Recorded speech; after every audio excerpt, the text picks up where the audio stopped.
Ano yung halimbawa ng mga bagay na nung una, maaaring hindi mo ginusto, pero pwede mong gustuhin? Yung alak, halimbawa. Di ba may kantang ganon? Nagsimula sa patikim-tikim, pinilit kong gustuhin, bisyo'y nagsimulang lumalim.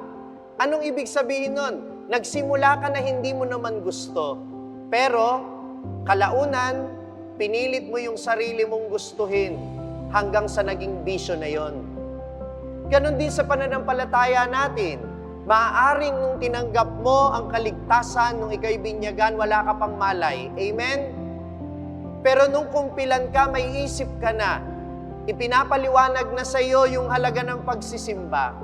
Kaya may choice ka na kung paninindigan mo yung kaligtasang tinanggap mo at yung pananampalataya na pinaninindigan natin.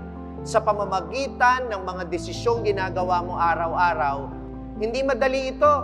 Kaya nga ang sabi ng Panginoon, magsumikap kayo dahil alam niyang hindi madali ang paninindigan sa kaligtasan na ating tinanggap. Amen ba yun?